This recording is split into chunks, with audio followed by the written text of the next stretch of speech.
আসসালামু আলাইকুম। কুয়েতে ৯ মাসে প্রায় ২৯,০০০ প্রবাসী বহিষ্কার। বিস্তারিত জানতে সম্পূর্ণ ভিডিওটি মনোযোগ সহকারে দেখুন, কেননা এটি একটি কুয়েত প্রবাসী ভাই ও বোনদের জন্য গুরুত্বপূর্ণ নিউজ হতে যাচ্ছে। তার আগে অবশ্যই আমাদের চ্যানেলটি সাবস্ক্রাইব করে পাশে থাকা বেল বাটনটি অন করে রাখবেন পরবর্তী ভিডিওর জন্য। এবং আপনার কোনো মন্তব্য থাকলে অবশ্যই আমাদেরকে কমেন্টের মাধ্যমে জানাতে পারেন। কুয়েতে ৯ মাসে প্রায় ২৯,০০০ প্রবাসী বহিষ্কার।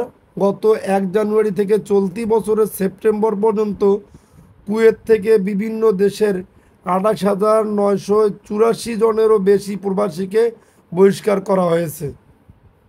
দেশটির স্বরাষ্ট্র মন্ত্রণালয়ের বরাত দিয়ে স্থানীয় গণমাধ্যমে এ খবর সংবাদ প্রকাশিত হয়েছে।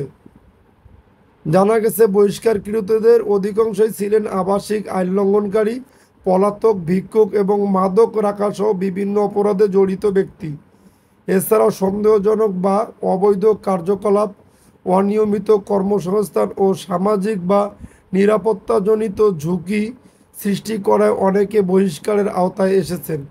সূত্র জানায়, নির্বাসন প্রক্রিয়ায় যদি কোনো বহিষ্কৃত ব্যক্তি বা তার স্পন্সর বিমান ভাড়ার ব্যবস্থা করতে ব্যর্থ হন, তবে স্বরাষ্ট্র মন্ত্রণালয় চুক্তিভিত্তিক ভ্রমণ সংস্থার মাধ্যমে টিকিটের খরচ বহন করে। পরবর্তীতে এই অর্থ স্পন্সরের বিরুদ্ধে আর্থিক দাবি হিসেবে নিবন্ধিত হয় এবং পরিশোধ না করা পর্যন্ত তাদের ভ্রমণ ও আর্থিক কার্যক্রমে নিষেধাজ্ঞা আরোপ করা হয়। বলা হয়েছে, নির্বাসিত ব্যক্তির গড় অবস্থানকাল প্রায় ৩ দিন। যদি বৈধ পাসপোর্ট বা জরুরি ভ্রমণ নথি থাকে, তবে কিছু ক্ষেত্রে ভ্রমণ নথি ইস্যু করতে দূতাবাসের বিলম্ব বা আদালতের ভ্রমণ নিষেধাজ্ঞার কারণে দীর্ঘ সময় আটক থাকতে হয়। নথিহীন প্রবাসীদের জন্য সংশোধনমূলক প্রশাসন ও পররাষ্ট্র মন্ত্রণালয়ের কনসুলার বিভাগ দূতাবাসগুলোর সাথে সমন্বয় করে জরুরি ভ্রমণ নথি সংগ্রহ করে।